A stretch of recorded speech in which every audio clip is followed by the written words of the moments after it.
warahmatullahi wabarakatuh. Saya akan menjelaskan tentang karakteristik dan bangun rancang dalam ekonomi Islam. Yang pertama adalah karakteristik ekonomi Islam.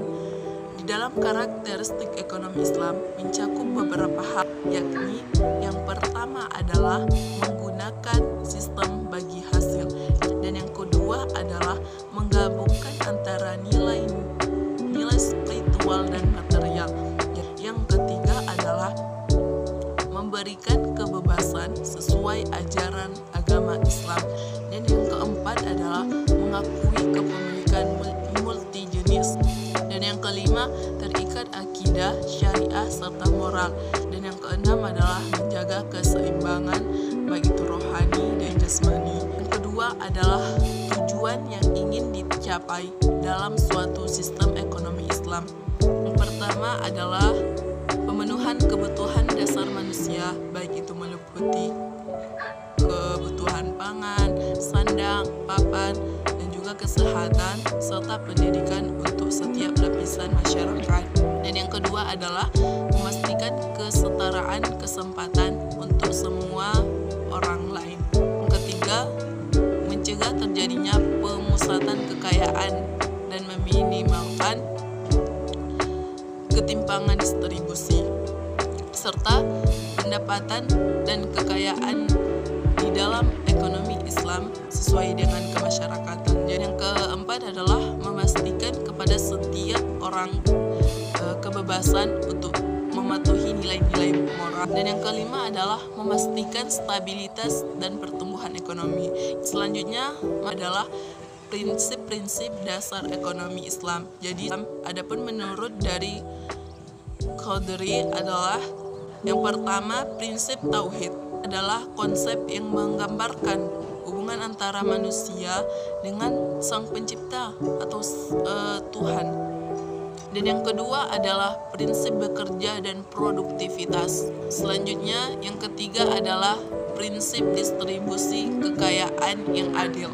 Di dalam prinsip ekonomi Islam, yang ketiga adalah pengakuan, di mana di sini adalah pengakuan atas hak masyarakat dan redistribusi atau redistribusi kekayaan.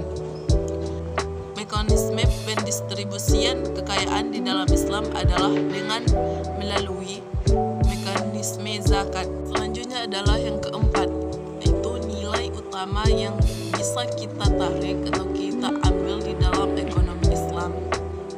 Adapun nilainya sebagai berikut. Yang pertama adalah peranan positif dari negara sebagai regulator yang mampu memastikan bahwa kegiatan ekonomi dapat berjalan dengan lancar ataupun dengan baik, sehingga tidak ada pihak yang merasa dirugikan oleh orang lain. Di dalam ekonomi Islam, negara memiliki peran yang kecil namun sangat penting di dalam menjamin suatu stabilitas perekonomian setiap umat.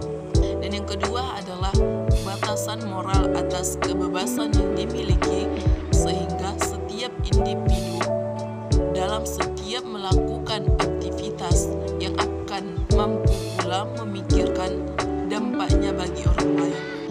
Yang ketiga, kesetaraan kewajiban dan hak.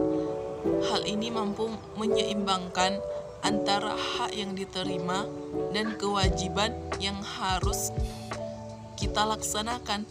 Selanjutnya yang keempat adalah usaha untuk selalu bermusyawarah dan bekerja sama, sebab hal ini menjadi salah satu fokus utama di dalam ekonomi Islam. Mungkin itu saja penyampaian saya tentang karakteristik dan bangun rancang ekonomi Islam. Jika ada kesalahan yang mungkin dalam penyampaian saya yang kurang baik, saya mohon maaf. Saya tutup. Wassalamualaikum warahmatullahi wabarakatuh.